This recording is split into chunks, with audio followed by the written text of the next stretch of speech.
महाराज जब हिरण्याक्ष का वध हो गया तो हिरण्याक्ष का वध तीसरे स्कंद में सुनाया गया। हिरण्याक्ष का जब वध हुआ तो हिरण्याक्ष के परिवार के लोग बहुत रो रहे थे और उसका अंतिम संस्कार नहीं करने दे रहे थे। स्त्रियां बार बार पकड़ करके रो रही थी उसकी बॉडी को। हिरण्याकश्यप ने उनको समझाया, नित्य आत्मा व्या शुद्धा सर्वगा सर्ववित परा। आत्मा तो नित्य शाश्वत है, फिर तुम क्यों रोते हो? तिन्हें ज्ञान उपदेशा रावण और आपन मंद कथा शुभ पावन। पर उपदेश कुशल बहु तेरे, जे दूसरों को तो उपदेश दिया और उसके बाद स्वयं तपस्या करने चला गया। लोगों को ये बता रहा था इस धरती में कोई अजर अमर नहीं है। और जब भगवान प्रसन्न हुए, मतलब इतनी उग्र तपस्या की हिरण्याकश्यप ने, इतनी उग्र तपस्या की कि हमारा भूलोक और लोक लोकांतर उसका प्रकाश छाने लगा। ब्रह्मासन हिल उठा, कैलाश उठा, हिल उठा। और तब देवताओं ने सोचा इसकी तपस्या कैसे भंग की जाए। कहा कि महाराज एक काम करो, इसकी पत्नी को घसीट करके इसके सामने लाओ। तो देवता लोग उसके राजमहलों में घुस गए और उसकी पत्नी जो कयादू थी उसके बाल पकड़ करके घसीट करके उसके सामने ले आए। कहा कि देख मैं तेरे सामने से पत्नी का वध कर दे रहा हूं, नहीं तो तू तपस्या छोड़। और जो ही तलवार निकाली, देवताओं ने कहा कि जब ये इतना बड़ा राक्षस था तो इसका बेटा कितना बड़ा राक्षस होगा, इसलिए मार देना चाहिए। नारद जी महाराज शिव वक्त आ गए और नारद जी ने कहा कि ऊंचे निवास नीचे कर तूती, देखे न सके पराई विभूति। ऊंचे निवास नीचे कर तूती, देख न सके पराई विभूति। ऊंचे निवास नीचे कर तूती, देखे न सके पराई विभूति।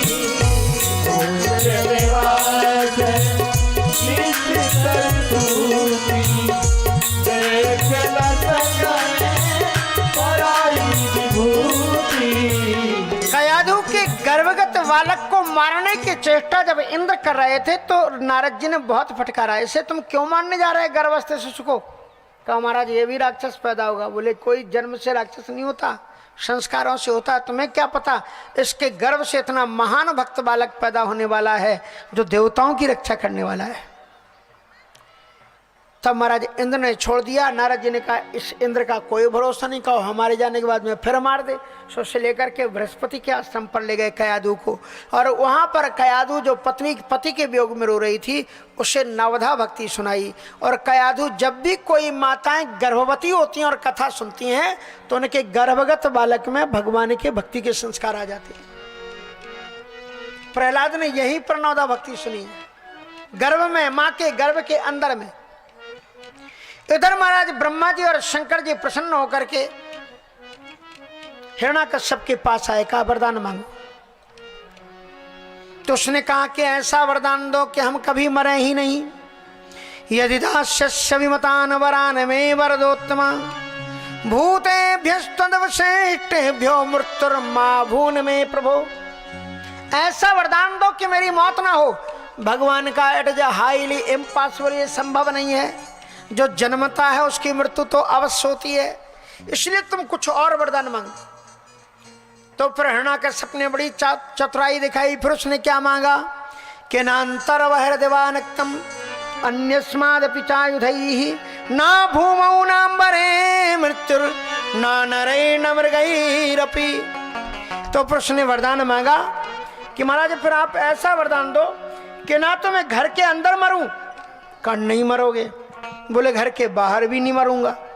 कहा बाहर भी नहीं मरोगे, और बोलो। कहा मैं धरती में मन नहीं मरूं। बोले नहीं मरेगा। बोले मैं आकाश में भी नहीं मरूं। कहा तू आकाश में भी नहीं मरेगा, और बोलो। कहा कि महाराज मैं दिन में भी ना मरूं। कहा दिन में भी नहीं मरोगे। बोले मैं रात में भी ना मरूं। रात में नहीं मरेगा, और बोल, और क्या चाहिए? बोले मैं अस्त्र से ना मरूं, शस्त्र से ना मरूं। अस्त्र वो होता है जो हाथ में लेकर के चलाया जाता है, जैसे त्रिशूल हाथ में ही रहता है, उसी से मारा जाता है, छोड़ा नहीं जाता। तलवार हाथ में ही रहती, छोड़ी नहीं जाती।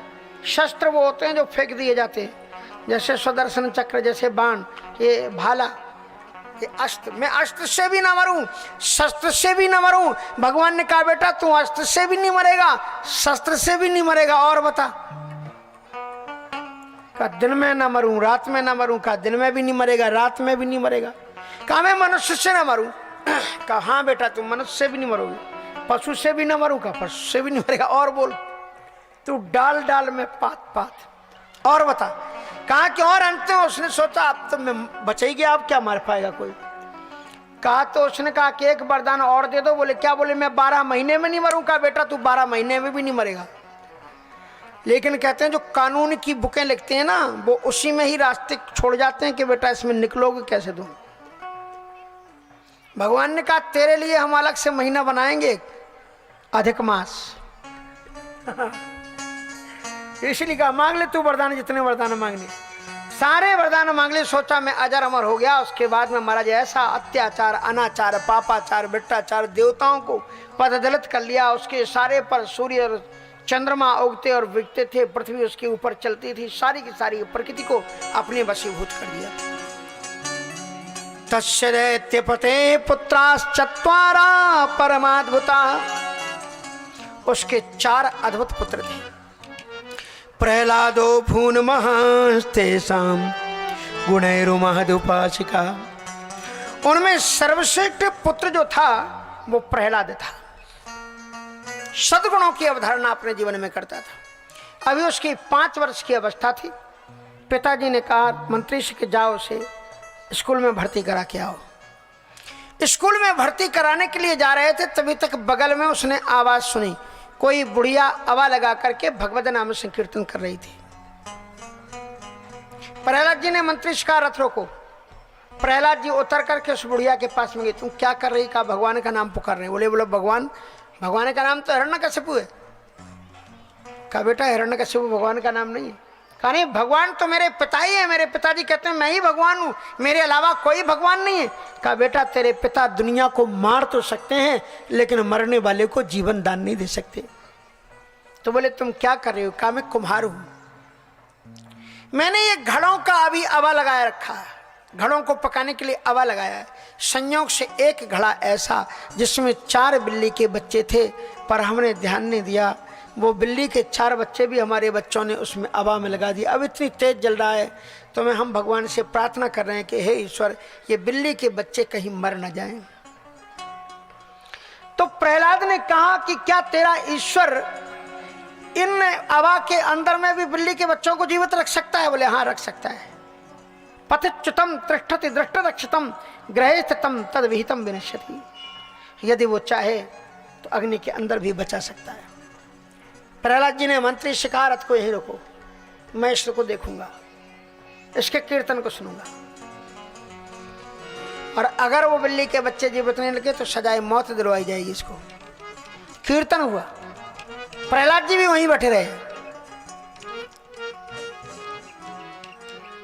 राम राघव राम राघव राम राघव रक्षे मां, राम राघव राम राघव राम राघव रक्षे मां।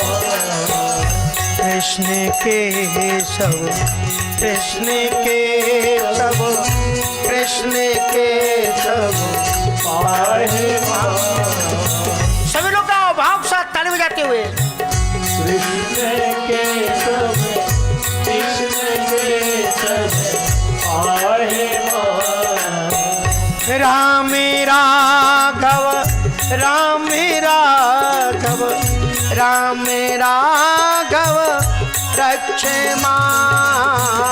राम राघव राम राघव राम राघव रक्षे मां। कृष्ण के सब कृष्ण के सब कृष्ण के सब पाहि मां। कृष्ण के सब कृष्ण के सब कृष्ण के सब पाहि मां।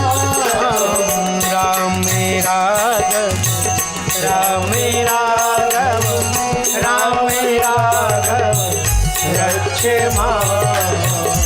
राम राघव राम राघव राम राघव रक्ष माम। कृष्ण केशव कृष्ण केशव कृष्ण केशव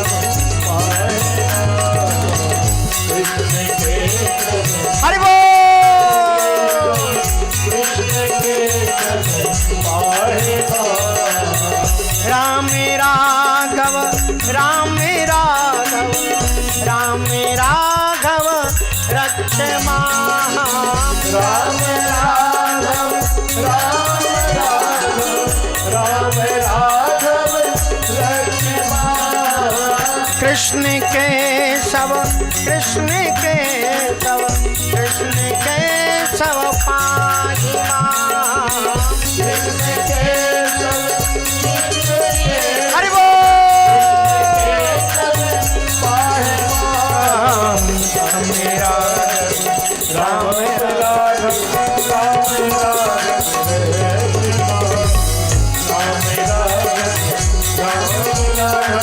राम राघव कृष्ण केशव कृष्ण केशव कृष्ण केशव कीर्तन के बाद में महाराज जब अवा खुला गया तो सारे घड़े लाल सुर्ख हो चुके थे, लेकिन जिस घड़े के अंदर में बिल्ली के 4 बच्चे थे वो चारों के चारों बच्चे वाला घड़ा एकदम हरा भरा था और बिल्ली के बच्चे म्याऊं म्याऊं करते हुए भागे। प्रहलाद के आंखों से झरझर करके आंसू गिरने लगे और बुढ़िया के चरणों में गिर पड़े कि तू मेरी सदगुरु है, तूने मुझे बता दिया कि ईश्वर तो बनावटी, पिताजी तो बनावटी ईश्वर हैं, लेकिन वास्तविक ईश्वर तो वो है जिसका हेमा तू नाम जप रही है। प्रहलाद की बुद्धि उड़ गई, स्कूल में पढ़ाई में मन लगा नहीं, वो बस भगवान का चिंतन करते रहे और सीताराम ही कागज में लिखते रहे। पिताजी ने जब बुलाया तो कहा कि बेटा तुम क्या सीखे हो, तो क्या बताया मालूम कि पिताजी वास्तविक शिक्षा केवल इतनी है, नौदा भक्ति। श्रवणम कीर्तनम विष्णो स्मरणम पाद सेवनम अर्चनम वंदनम दास्यम सख्यम आत्मनिवेदनम। श्री कृष्ण शरणम मम। श्री कृष्ण शरणम मम। श्री कृष्ण शरणम मम। श्री कृष्ण शरणम मम। प्रहलाद ने नवदा भक्ति का उपदेश अपने पिताजी को दिया कि पिताजी तत्साधु मन्ये सुरवर्य देहिनाम, सुर दुर्लभ मानव जीवन को प्राप्त करके ईश्वर की भक्ति ही सच्ची शिक्षा है। और वो 9 प्रकार के श्रवणम, उसकी कथा को श्रवण करो, श्रवणम कीर्तनम, उसके नाम का संकीर्तन करो। श्रवणम कीर्तनम विष्णु स्मरणम, हर समय ईश्वर को स्मरण करते रहो। श्रवणम कीर्तनम विष्णु स्मरणम पाद सेवनम, भगवान के चरणों की सेवा। अर्चनम वंदनम दास्यम सख्यम आत्मनिवेदनम। इति पुंसार्पता विष्णु भक्ति चेन 9 लक्षणा, ये 9 लक्षणा भक्ति है। क्रियते भगवत तन मन्ये धीतमुत्तमम, एक भी भक्ति आ जाए पिताजी इसमें तुम्हारा कल्याण हो जाएगा। हिरण्याकश्यप को बड़ा गुस्सा आया, गुरुओं को बुला करके बहुत डांटा कि तुम हमारी इच्छा के विपरीत शिक्षा हमारे बच्चों को दे रहे हो, बिगाड़ रहे हो। कहा महाराज हमारी कोई गलती नहीं है, ये जो कुछ बोलता रहा है ना मत प्रणीतम ना पर प्रणीतम, श्रुतो वदत्ते तवेन्द्र शत्रु नए सर्ग की अतिरस्य राजन न्यक्षमन्यम कददास्म माना। ये जो कुछ बोल रहा है ये मैंने नहीं सिखाया, तो इसका मतलब तुम्हारे स्कूल में बाहर से आके सिखा जा रहे हैं, देवता बिगाड़ जा रहे हैं बच्चों को। बोले ना पर प्रणीतम, एक बार आप हमें फिर मौका दो। अब की बार वो फिर प्रहलाद को लेकर के गए। संयोग की बात थी, गुरु लोग पाठशाला में थे नहीं, तो सारे बच्चे उससे आकर के बोले कि प्रहलाद एक बात तुम बता, तू कौन सी पढ़ाई करता है, तू कितना मस्त रहता है, हमारा पढ़ाई में मन नहीं लगता। प्रहलाद ने दैत्य बालकों को बड़ा सुंदर उपदेश दिया है। कौमार्याचरेत प्राज्ञो धर्मान भागवतानि, भगवान की भक्ति करो, तो हमारे घर के तो लोग कहते हैं बुढ़ापे पर की जाती है, अभी तो मौज मस्ती करो। नहीं, बोले बाल्यावस्था से ही भगवान की भक्ति करनी चाहिए। बुढ़ापे पर जब तुम्हारे हाथ घेलेंगे तो तुम क्या माला फेरोगे। देखो यहाँ जो कथा में जितने बैठे हैं ना ये लोग, ये सब बाल्यावस्था से भक्त हैं। वही लोग बैठ पा रहे हैं, नहीं तो ये बस की काम नहीं है। यहाँ 4-4 घंटे बैठे रहो। सब तुम लोग बचपन के भक्त हो, संस्कार हो, तभी नर्मदा मैया ने आपको बुलाया है। हाँ, ऐसे कोई नहीं आता जमुना जी अपनी गोद में, आओ बेटा कितने काम है, सबको हटा हटा करके तुम्हें जो यहाँ बैठाया है ये आपके बचपन के संस्कार हैं। वही बात बताई गई, कौमार आचरित प्राज्ञो धर्मान भागवती दुर्लभम। पुराने जमाने में पढ़ाया जाता था गा मानी गणेश, हा मानी हनुमान, री मानी ऋषि, और अब क्या पढ़ाया जाता है, गा मानी गधा, का मानी कबूतर, ऊ मानी उल्लू। बोले ये पढ़ाई हमें अच्छी नहीं लगती। प्रहलाद ने कहा, बोले तब कौन सी पढ़ाई अच्छी लगती है? तो सुनो प्रहलाद ने क्या बताया, एक एक अक्षर को ध्यान से सुनो। कक्का करो कृष्ण की भक्ति, खक्का खूब भजो गोपाला, गग्गा गौवन का रखवाला, घग्घा घट घट में घनश्याम, हरि गुण गाना रे, हरि गुण गाना रे। कक्का करो कृष्ण की भक्ति, कथा खूब भजो गोपाला, गग्गा गौवन का रखवाला, घग्घा घट घट में घनश्याम, हरि गुण गाना रे, हरि गुण गाना रे। चच्चा चाहे जो कोई काम, छच्छा छाड़ो मत हरि नाम, जज जशोदा को लाल, झज्झा झुक झुक करो प्रणाम। हरि गुण गाना रे, हरि गुण गाना रे, हरि गुण गाना रे।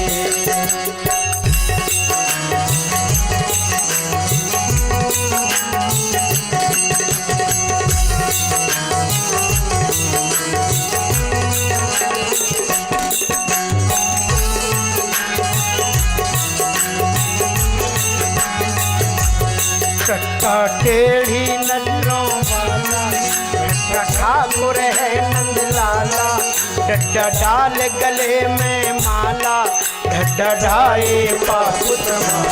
हरि गुण गाना रे, हरि गुण गाना रे, हरि गुण गाना रे, हरि गुण गाना रे। तत्ता तारक है हरि नाम, फिर रखिए ये नाम, जद्दा दामोदर दीन दयाल, भद्दा जाओ आज्ञा। हरि गुण गाना रे, हरि गुण गाना रे, हरि गुण गाना रे, हरि गुण गाना रे।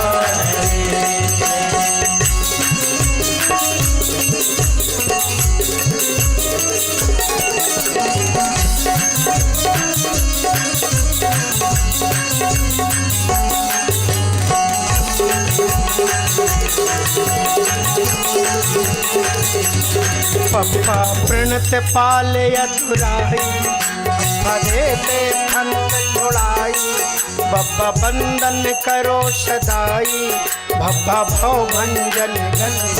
हरि गुण गाना रे, हरि गुण गाना रे। प्रहलाद के इस दिव्यतम उपदेश को श्रवण करने के बाद में प्रहलाद ने कहा सारे बच्चे उठ करके खड़े हो जाओ। सारे बच्चे उठ करके खड़े हो गए। कहा दोनों हाथों को ऐसे उठा लो। सारे बच्चों ने हाथ को उठा लिया। कहा महामंत्र का जाप करो। बोले कौन सा महामंत्र है? हरि बोल हरि बोल हरि बोल हरि बोल। भाव से नाम संकीर्तन कीजिए। हरि बोल हरि बोल हरि बोल हरि बोल हरि बोल हरि बोल हरि बोल हरि बोल हरि बोल हरि बोल। अन्ना कश्यप ने कहा ये कौन है जो हरि का नाम पुकारा है? मेरे दुश्मन का नाम पुकार रहा है। कहा कि महाराज एक दो होते तो बता देते, यूनिवर्सिटी के पूरे बच्चों ने आंदोलन कर दिया है। बोले इनका नेता कौन है? कहा इनका नेता आपका बेटा है। कहा कि अगर मेरा बेटा ऐसा नालायक हो गया है तो ले जाओ उसकी पहाड़ की चोटियों से फेंक दो, चकनाचूर हो जाएगा। ऐसे कुल कलंक को मेरे घर में रखने की जरूरत नहीं। महाराज दैत्य लोग पकड़ करके ले गए, पहाड़ पर खड़ा किया। कहा प्रहलाद तुझे यहाँ से गिराया जाएगा, तेरी हड्डियाँ चकनाचूर हो जाएंगी। कहना मान लो मेरे बच्चे तेरे दोस्त हैं, हम तुम्हें मारना नहीं चाहते। देखो नीचे झांक करके देखो। प्रहलाद ने जो ही झांक करके देखा तो आजान भुजाओं को फैला करके भगवान नारायण खड़े हुए थे। कहा प्रहलाद आजा, तेरा बाल बांका नहीं होगा। प्रहलाद ने कहा मुझे अभी गिराओ, और जो ही भगवान प्रहलाद ने खुद ही छलांग लगा दी तो दैत्यों ने आंखें बंद कर ली कि मोड़ा मर गया, अब क्या करें, अब जाए हड्डी ले जाके दे दें राजा को। तो उसके बाद में वो नीचे उतर करके आए, सोचा प्रहलाद मर गया होगा, हड्डियां उठा के ले जा रहे हैं। लेकिन प्रहलाद मरे नहीं थे, वो किसी का हाथ, भगवान का हाथ पकड़े थे। पर उन राक्षसों को भगवान क्या दिखाई पड़े, हाथ पकड़ के कर रहे थे क्या? हरि बोल, हरि बोल, हरि बोल, हरि बोल, हरि बोल, हरि बोल, हरि बोल, हरि बोल।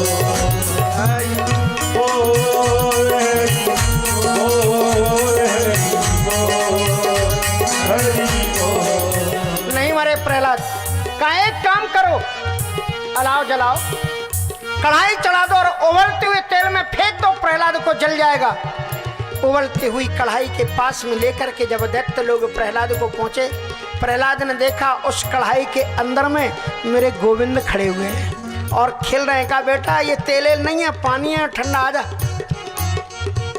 होली खेलांगा आपा भगवान के साथ में, होली खेलेंगे आपा भगवान के साथ में, होली खेलेंगे आपा भगवान के साथ में, होली खेलेंगे आपा भगवान के साथ में, होली खेलेंगे आपा भगवान के साथ में, होली खेलेंगे आपा भगवान के साथ में, होली खेलेंगे आपा भगवान के साथ। प्रहलाद का बार बांका नहीं हुआ, आनंद से मस्ती से हरि बोल नाम का संकीर्तन करते रहे। खंबे को गर्म किया गया, एकदम लोहे की तरह, स्वर्ण की तरह लाल हो गया, अग्नि की तरह। कहा प्रहलाद इससे बांध दिया जाएगा, छलनी उड़ जाएगा तू। प्रहलाद ने देखा कि उस खंबे के ऊपर में चींटी चल रही है। चींटी को चलते हुए देख करके देखा कि भगवान की आंखें में लग रही हैं। प्रहलाद जी दौड़े और खुद ही खंबे से लिपट गए, क्योंकि प्रहलाद को उस खंबे के अंदर में भगवान के दिव्यतम दर्शन हुए। जब रक्षक राघव राम रहे तो कौन बिगाड़ सके नर तेरा, और जब भक्षक राघव राम रहे तो कौन सुधार सके नरसेरा। किसी भी प्रकार से जब महाराज उसको मार नहीं पाए तो महाराज एक भयानक सर्प था, इतनी भयानक, ऐसे कि जिस दिशा में वो सांस फूंक दे उस दिशा में सारे योद्धा मर जाएं। ऐसे सर्प की तरफ में प्रहलाद को छोड़ा गया और महाराज उसके बिल को निकाला गया। पिंजड़े से जब सर्प निकला तो भयानक कालकूट सर्प था और फन को एकदम झुमाता हुआ मस्ती से प्रहलाद की ओर बढ़ा।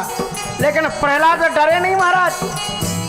प्रहलाद तो हरि नाम संकीर्तन कर रहे थे ऐसे ऐसे, और उनको देख करके वो फन भी ऐसे ऐसे करने लगा। प्रहलाद आगे बढ़े तो सर्प पीछे हट जाता था, और प्रहलाद जब पीछे को जाते तो सर्प आगे बढ़ जाता। इतना सुंदर है।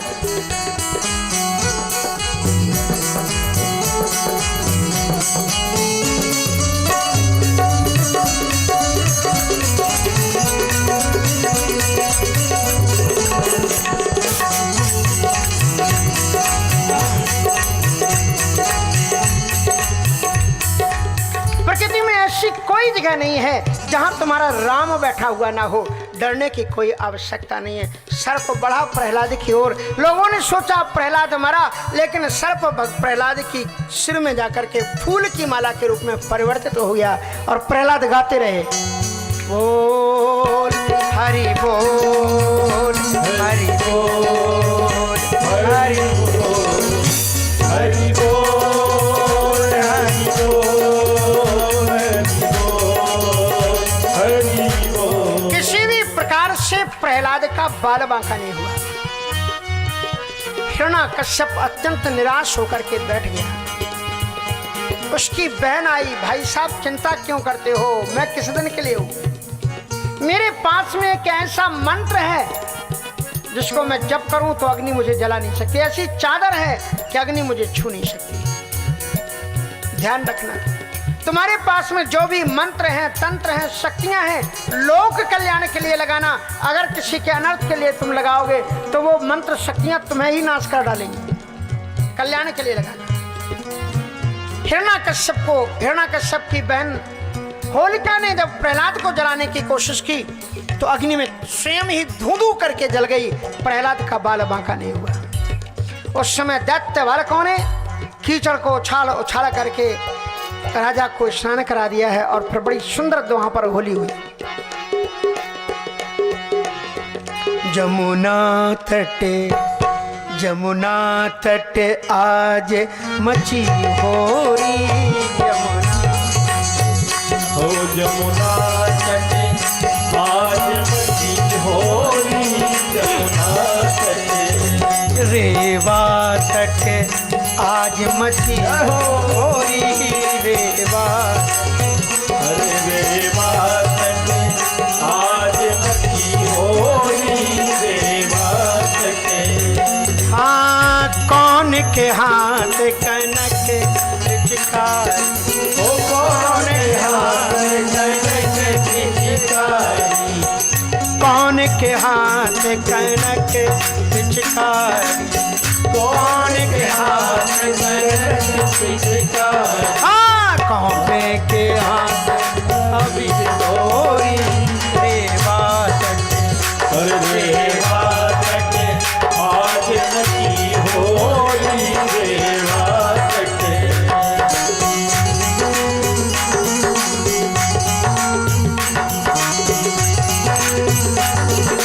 होली है भाव से। जय हो।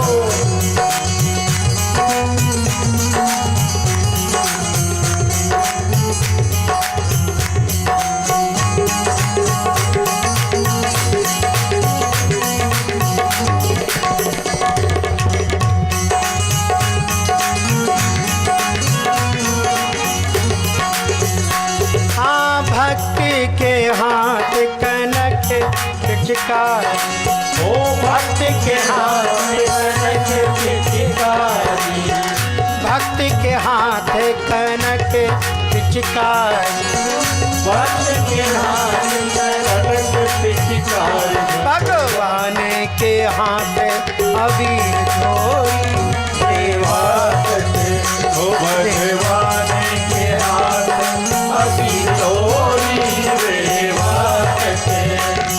रेवा तट आज मची होली, रेवा तट। रेवा तट आज मची होली, रेवा तट।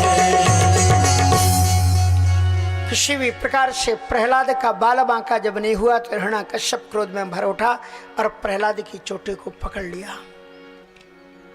कायस्तया मंद भाग्योक्तौ मदन्यो जगदीश्वरः क्वासौ यदि सर्वत्र कस्मात् स्तंभेन दृश्यते। रे मूर्ख, बता तेरा ईश्वर कहाँ है? तो प्रहलाद ने पूछा, पिताजी कहाँ नहीं है, हम में, तुम में, खड़ग खंभ में, चौदसी मोरे राम। कस्मात् स्तंभेन दृश्यते, इस खंबे में दिखलाई क्यों नहीं पड़ता?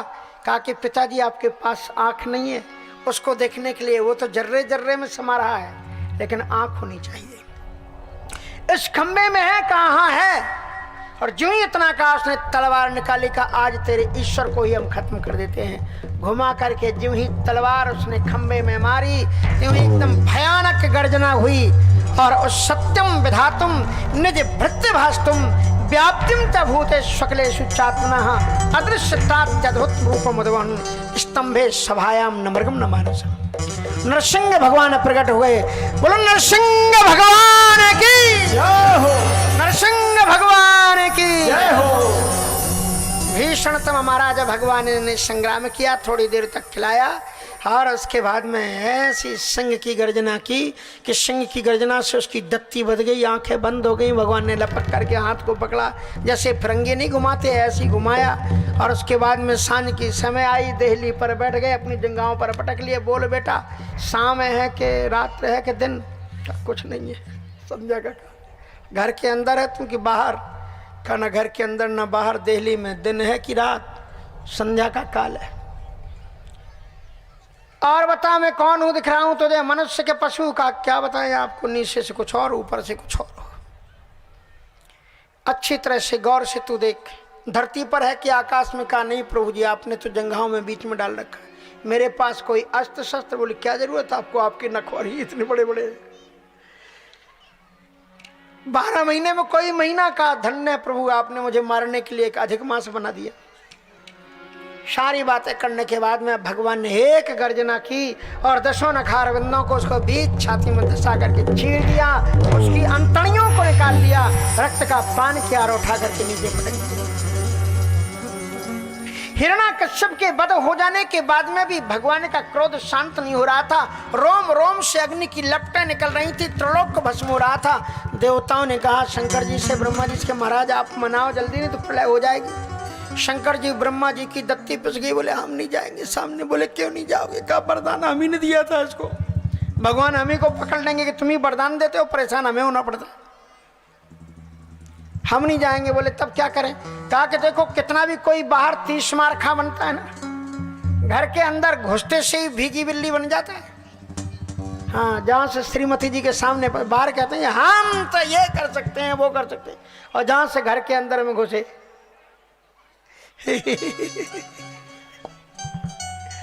पत्नी जी के सामने कुछ नहीं चलती। फिर